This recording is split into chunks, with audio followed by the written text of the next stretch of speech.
Meera didn't flinch when the preacher muttered the final words of the ceremony. Not because she was strong, but because she was empty. There was no groom beside her to kiss her hand, no music to accompany her down the aisle, just a dusty chapel with crooked pews and curious strangers staring at a woman in a borrowed white dress, marrying a man who hadn't even bothered to stay inside. She'd been a bride before. That time, there had been hope. Years ago, Meera had walked down another aisle, cheeks flushed, hand trembling in the crook of her first husband's arm. She had believed in beginnings then, in whispered vows and the warmth of a home built together. But that life, like the baby she had carried, slipped away too soon. One miscarriage, then another, and before the second one had fully passed, her husband was gone too, lost to fever and leaving behind nothing but his bitter sister and a ranch falling apart. 3 years she stayed on that land. 3 years of sleeping in silence, of tending goats louder than her own heartbeat, of being reminded, daily, cruelly, that she had failed as both a wife and a mother. A waste of fine cheekbones. The town called her Barren. That word followed her like a shadow, stuck like dust in her lungs. She had stopped dreaming, stopped believing in anything soft. Hope was for women who still had time, who hadn't already been discarded by grief. Meera learned to live quietly, to lower her gaze, to shrink into doorframes and walk without noise. So when a letter came from a distant cousin, mentioning a widowed rancher 3 towns over looking for a housekeeper, not a wife, just help, she folded the letter without hesitation. It was an opportunity that pushed her to pack what little she owned. It was escape. Maybe she wouldn't be needed, but at least she wouldn't be a ghost. The journey was dry and uneventful. She arrived with dust on her hem and weariness in her bones. But the man she met wasn't what she expected. Ben Carver, tall, sun-worn, with the kind of face that looked like it had forgotten how to smile. He didn't offer her tea or kindness. He offered a dress and 5 words. There's going to be a wedding. Meera didn't argue. What was there to protest? This ain't about romance, he added bluntly. It's just paperwork. County frowns on women living on ranches without a name connection. Makes things easier if you're a wife. He made no promises, no declarations, just a contract in disguise. She wore the white dress not because she wanted to, but because someone handed it to her.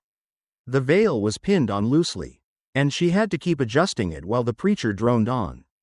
There were no rings, no kiss, no one to give her away, and no one waiting to catch her after. Just a legal formality and a handshake. Ben met her at the chapel door, tipped his hat, and said, "Wagons out back." That was it. No one clapped, no one cried, and Meera didn't either. On the ride to his ranch, she sat stiffly beside him in the creaking wagon, her hands folded like prayer over her lap.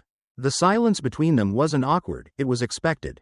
She didn't need words. She didn't want them. Love had betrayed her once. It had dressed itself up in warmth and turned cold the moment life didn't follow the plan. When they arrived, 6 barefoot children came running from the house, muddy and wild-eyed. She froze, surprised. No one had told her about children, but something in the way they looked at her, half curious, half cautious, told her everything she needed to know. They hadn't had a mother in a long time, and maybe they weren't expecting one. She didn't reach for them. She didn't smile. But when the smallest girl, a curly-haired wisp of a thing, tugged at Meera's skirt and asked, "Are you the new mama?" Meera opened her mouth to say no, to explain that she was just the help, just a name on a document. But instead, the words that came were, "I suppose I am." It wasn't joy she felt, not hope either. It was something older, more cautious, a glimmer, a flicker, possibility. She didn't fall in love that day, not with the man, not with the land. She didn't feel healed or whole, but she felt needed, and after years of being seen as a burden, that was enough to keep her standing. That night, she cooked for them, silent hands over dented pots, mismatched plates on a table too long for comfort. No one thanked her, but no one complained. The eldest, Caleb, asked if she cooked like that every day. She asked if that was good or bad. He shrugged. Better than cold bacon. It wasn't a compliment, but it was a start. Ben returned late, mud up to his knees, and ate quietly like a man afraid to speak. Before he turned in for the night, He said something that stuck with her for hours afterward. I didn't marry you for me. I married you for them. Meera didn't reply. She just scrubbed dishes and stared out the window at the darkened fields. She didn't need romance. She didn't expect affection. What she had expected was nothing, and in return, she got a room with warmth, a table with laughter, and a girl with tiny hands who had called her mama. No, Meera didn't marry for love. She married because she'd already lost everything love had promised. This time, she wasn't asking for joy. She was asking for shelter, and somehow, that might become enough. The first night, Meera didn't expect gratitude. She didn't even expect acknowledgement. She laid the table with mismatched plates and chipped forks, boiled beans with a bit of salt, and baked cornbread that crumbled too easily.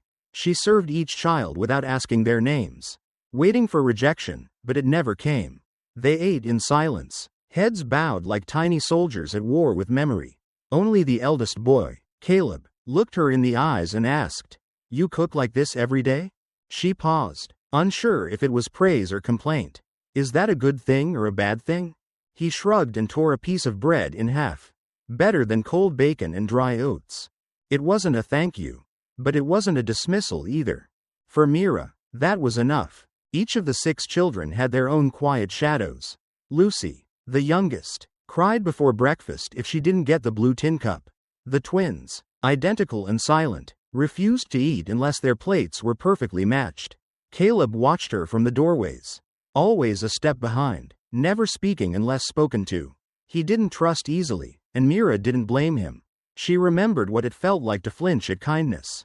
So she didn't push. She showed up. She sewed their torn shirts. Not with pity, but with steady hands. She cleaned scraped knees, braided Lucy's hair, and taught the twins to dry apples for the winter. She asked no questions they weren't ready to answer. She gave affection without demand. And slowly, the house began to shift. At first, it was small things. A cup washed without being asked. A chair pulled out for her at dinner. Lucy tugging her sleeve and whispering, "Will you tuck me in?" Then came laughter, soft and sudden, like sunlight breaking through clouds. It started with Jonah, slipping on the porch while trying to race the dog. It turned into giggles, then a full-on cackle from one of the twins. And before she knew it, they were all laughing. Even Caleb cracked a smile. Meera watched from the steps, her hands still covered in flour. She didn't join in, not yet, but her chest ached in the best way. She hadn't heard laughter in years. Ben, as always, stayed distant. He worked from dawn to dusk and only nodded at her in passing. But once, she caught him standing by the barn, watching as she showed Lucy how to braid rope from hay. When she turned to wave, he was already gone. Meera didn't take it personally. He was a man shaped by silence. She knew how heavy it could weigh. Still, she never complained, never asked why he stayed away. Because this wasn't about him. This was about the children. They hadn't asked for her. They hadn't wanted a new mama. But they needed someone who could love them without conditions. Without promises she couldn't keep. And without expecting anything in return. So Meera gave. Every day. Her love didn't arrive in grand gestures. It arrived in small, constant ways. Warm bread in the morning. Patched trousers. A hand that reached across the table when someone cried. And she did it not because she had to, but because somewhere inside, she still believed in family. Even if it had never worked out for her. The town didn't understand. One day, a neighbor woman came by with a basket of peaches and an overfed sense of superiority. She looked Meera up and down, noted her lack of ring, and said, "Heard Ben got himself a helper. Didn't expect someone your age. Or without children of her own." Meera didn't flinch. She just said, "I've lost more than I care to count. But I still have love left. That's experience enough." The woman left, and Meera returned to peeling potatoes. Later that evening, Caleb lingered in the doorway and said, "You could leave. Others have." Meera looked up, not with surprise, but with understanding. She dried her hands and knelt in front of him. Eye to eye. "I've been left too," she said softly. "I know what it feels like." He didn't say anything. "But I won't do that to you," she continued, "not because I have to stay, but because I want to." He blinked, unsure, then muttered, "That's what the last one said." Meera didn't argue. She just said, Then I'll be the first one who means it. After that, something changed. Caleb started joining her during chores, silent at first, then asking questions. The twins showed her their hiding spot under the porch. Lucy began humming when Meera braided her hair. Jonah gave her a rock shaped like a heart and said, "I found this. It's lucky." They hadn't called her Mama. Not yet. But they were watching her with new eyes. Not waiting for her to fail, but hoping she wouldn't. One evening, Ben came in early from the fields. He looked around the dinner table and frowned, then disappeared into the barn. When he came back, he carried a second-hand wooden chair and placed it between his seat and Meera's. "It was missing," he said quietly. He didn't say if he meant the chair or her. That night, as they ate, Lucy climbed into Meera's lap without asking. Meera froze. "Is this okay?" the little girl asked. Meera nodded, smoothing the curls from her face. "Of course." And halfway through the meal, Caleb, who once hadn't said a word, looked up and said, "You cook better than Mrs. Elsie. She always burned the meat." The twins nodded. Jonah grinned. Meera bit back tears. She wasn't their mother, but they were starting to believe she could be. And that belief, given freely from 6 children who had known only loss, meant more than any bloodline ever could. Ben Carver wasn't a cruel man, just quiet, hardened by years of droughts, death, and duty. He'd lost a wife too soon, buried her without ceremony, and spent the years that followed surviving, not living. Raising 6 children alone had made him lean on silence like a crutch, speaking only when necessary, never wasting words on what couldn't be fixed. So when Meera arrived, he didn't know what to do with her. She wasn't soft-spoken in the way his first wife had been. She didn't flutter around the kitchen or ask how he liked his shirts folded. She moved with purpose, measured, practical. She kept her voice low and her gaze steady. She didn't smile often, but when she did, it was quiet and real. Ben had brought her here because the county expected a woman in the house. He hadn't wanted to explain the legalities or deal with gossip. "It's just for the paperwork," he'd told her. "I didn't marry you for me. I married you for them."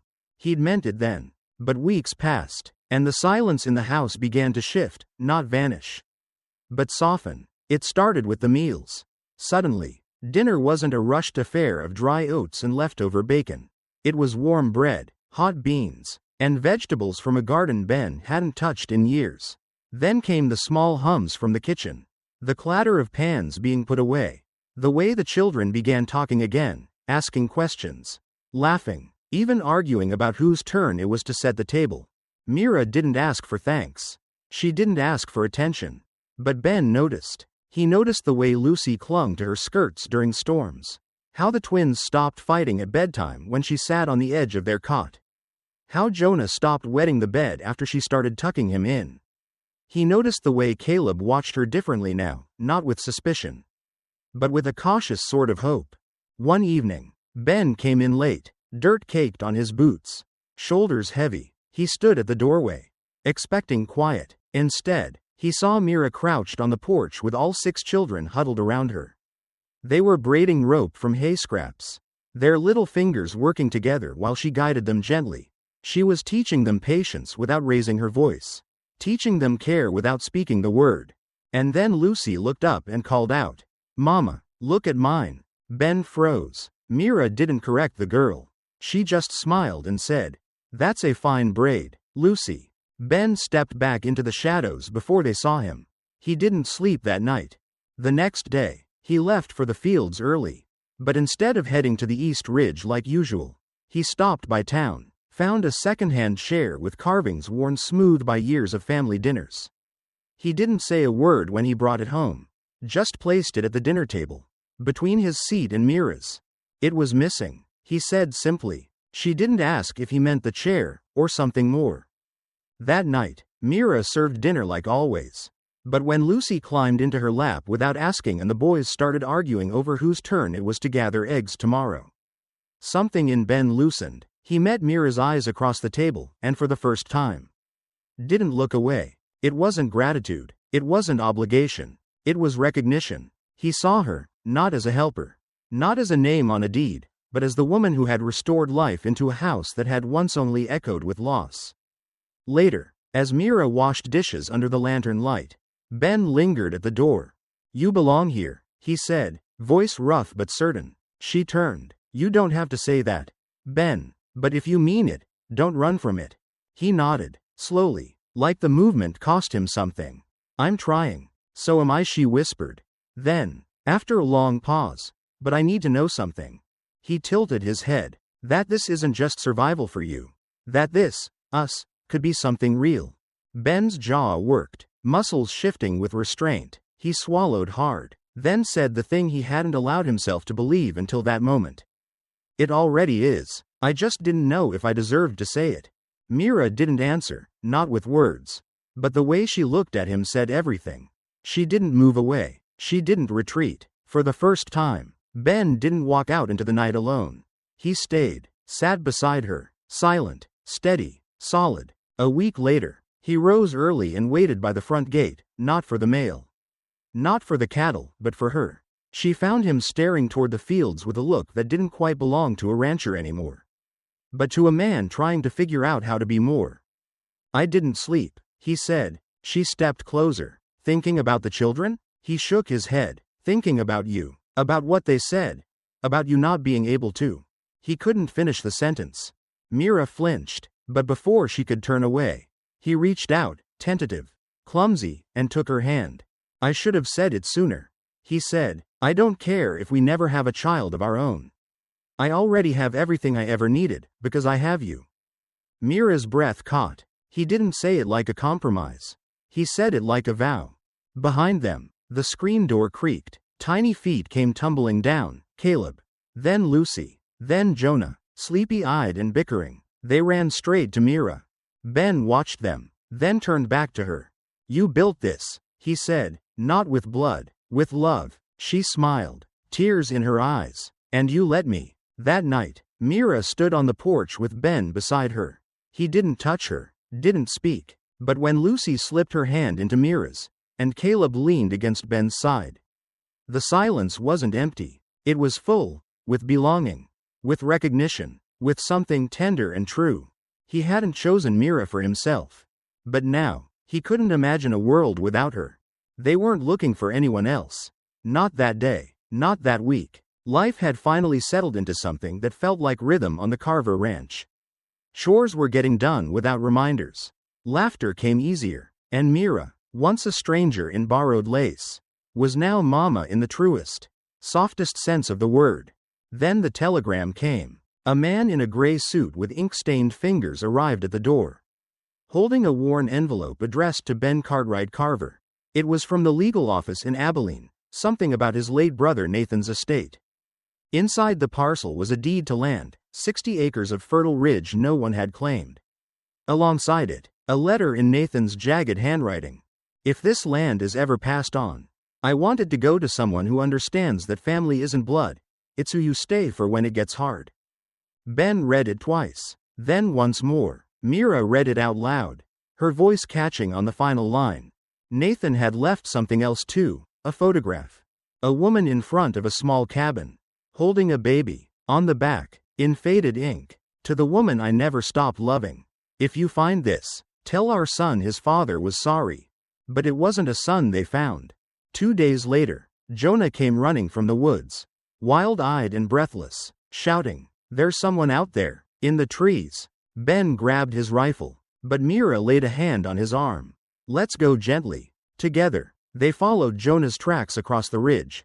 The apple grove had gone wild, branches tangled and heavy with untended fruit. And there, beneath a cluster of low-hanging limbs, was a girl, no older than 10. Barefoot, dressed in tatters, cheeks streaked with dirt. She was crouched low, licking the last juice from a rusted tin plate. When Ben called out softly, she jumped to her feet, holding the plate like a weapon. You ain't the law, are you? She challenged. Meera shook her head gently. No, sweetheart, we're not the law. We're just neighbors. The girl narrowed her eyes. This land ain't had neighbors in years. Ben lowered himself to one knee. What's your name? She hesitated. Mama called me Josie. I guess that's still it. He exchanged a glance with Meera. Did your mama ever talk about someone named Nathan Cartwright? Josie's chin jutted forward, but her eyes shimmered. He came once. Gave us money. Then stopped. Mama said not to talk about him again. Meera moved closer, her voice soft as wind through wheat. Did she pass? Josie nodded. Last winter. I didn't want to end up in the house with the drunks. So I stayed. There was no fear in her voice, only fierce survival. You're his daughter, Meera whispered. Josie's eyes darted up. You knew him? We did, Meera said. He left something behind. And I think, so did you. Josie looked away. I don't want anything. I just want someone to stop leaving. That's when Meera reached out. No demands, no promises, just an open hand, dirt and all. Then, darling, she said, you've found the right place. Blank. Blank. Josie didn't come inside immediately. She sat on the porch steps that night, legs swinging, staring at the stars. Meera didn't force her to sleep in a bed. She simply wrapped her in a quilt and left a lantern nearby. By morning, she was inside, sitting at the table, chewing a biscuit, not speaking. No one asked why. No one asked her to stay. Because Meera had already made that decision for all of them. Later, the sheriff came, flanked by county officials. We heard there's an orphan girl here. The sheriff said, voice cautious but firm. The law requires custody, guardianship, paperwork. Ben stepped forward, jaw tight. But Meera stood taller. She's not in custody, she said. She's in family. One of the men laughed. That's not how it works. Ma'am. Meera gestured behind her. Josie stepped out slowly, chin high, fists clenched. You want to take her? Meera said. Ask her yourself. Josie didn't flinch. You'll have to drag me, she said, and I bite. That was the end of the discussion. The men left, awkward and unsettled. Blank. Weeks passed. Josie learned how to ride bareback before she could tie her own boots. She read books by the window, whispering the words to herself like they were secrets. She followed Meera from room to room, asking questions, shadowing her like a second skin. One afternoon, while brushing Lucy's hair, Josie asked softly, was my mama bad for lying? Meera paused, comb in hand. No, sweetheart. She was scared, but you don't have to lie to be loved anymore. Josie nodded, and the next morning, as sun spilled through the east window, Josie stood at the foot of Meera's chair, twisting the hem of her dress, and whispered, can I call you mama? Meera froze. The other children turned to look. Only then did Meera set her sewing aside, gather Josie into her arms, and press a kiss to her tangled hair. Only if I can call you mine. Blank. And from then on, that's what they were, not connected by law or blood, but by something fiercer, choice. Meera didn't love Josie because she had to. She loved her because she saw the bruises the world had left behind and chose to cover them with something softer. Something steadier. She didn't replace Josie's mother. She honored her, by making sure Josie never had to wonder again if she was wanted. And Josie, who once only knew how to run, learned how to stay. Spring arrived quietly, like a secret shared between the wind and the wildflowers. It brought with it golden mornings, the scent of tilled earth, and laughter echoing through the open windows of the Carver house. Meera stood on the porch most mornings now, a mug of coffee in her hands, watching the sun rise over the ridge Nathan had left them. That land, once just an inheritance, had become a promise. A place where second chances rooted themselves deep in the soil and refused to be pulled up. The house had changed, not in shape, but in spirit. Where once there had been 6 children, now there were more. A widow from a nearby town had arrived one chilly evening, a boy clinging to her skirt and eyes full of desperation. She'd heard about the Carver ranch, whispered about in church pews and grain stores, the house where no one was turned away. I don't have anything to offer, the woman had said, voice trembling. Meera had simply smiled and opened the door wide. That's never stopped anyone here. Ben built another table, then another bench. The boys helped carve initials into the barn post, each new name etched into wood. Proof that they belonged, proof that they stayed. Meera had once stood in that same yard alone, married in name but not in feeling, unsure if her borrowed dress meant anything at all. She had thought her story was over, that her purpose had died with her lost children and broken marriage. That she was nothing but a placeholder with soft hands and a womb that didn't work. Now, she was Mama on every tongue. Even Sam, the grumpiest of the bunch, called her that without hesitation. Lucy clung to her skirts. Josie held her hand like it was lifeline. And the new boy, the shy one, peeked around her chair at dinner, slowly learning to trust the sound of her voice. They came to her when they were scared. They came to her when they were sick, hungry, angry, or unsure. They came because Meera never turned away. Ben watched it all quietly. He still wasn't a man of many words. But sometimes Meera would catch him staring, not with the old distance, but with something warmer, like awe, held in check. One evening, as the sun painted the sky in shades of fire, he came to her where she was planting herbs near the back fence. I used to think the house got quieter after Elsie died, he said. Meera looked up. And now? Now I think it's louder. But better. Full. Like something finally came home. She didn't say anything. She didn't need to. The fullness in her chest spoke for her. Because this wasn't just her home now. It was a haven, a refuge, a place where the broken weren't pitied, they were welcomed. Every child that crossed that threshold brought a new rhythm, a new need, a new scar. But Meera never flinched. She knew too well what it meant to be discarded. And so she mothered them all, not out of duty, but out of joy. She remembered the ache of wanting a child to call her mama. Now, children called for her in sleep, reached for her in dreams, and ran into her arms without fear. She didn't carry them in her body, but she carried them in her heart. And somehow, that was more sacred. The townsfolk still whispered, but the tune had changed. They no longer said, "That barren bride married out of desperation." Now they said, "That woman, she's built something holy." On Sunday afternoons, neighbors began stopping by. Some brought pies. Some brought worn-out shoes and asked if Meera could patch them. Some came just to sit on the porch and listen to the sound of children laughing. And Meera, who once couldn't bear the thought of hoping again, found herself glowing. Ben carved a sign one day, hung it over the front gate. The Carver house, where no one leaves unloved. When Meera saw it, she cried, not from sadness, but from the kind of overwhelming joy that only comes after years of drought. She leaned her head against Ben's shoulder, and he whispered, "You made that true." There were still hard days. Some nights a child would cry out from nightmares. Some mornings the chickens would escape the co-op, and the biscuits would burn. But the hard days didn't break them anymore. They only made them stronger. Because now, they were a real family, not because of law or blood, but because of choice. One dusk, as the skies softened into velvet, Josie climbed onto the porch railing and said, "Mama, can we take in more if they come?" Meera looked up from her knitting. "Of course. But what if we run out of space?" Meera smiled. "Then we'll build more. We'll make room." Ben nodded, chuckling from his chair. She means it, too. And they all knew she did. That night, lanterns lit up the porch. One for every soul who had ever walked through the door and stayed. Meera counted them, each flame a life touched, a wound soothed, a name remembered. She stood at the edge of the porch, Lucy holding one hand, Josie the other, and looked out at the land that had once been just survival. Now, it was home. And Meera, once the woman called Barren, forgotten, unwanted, had become its heart.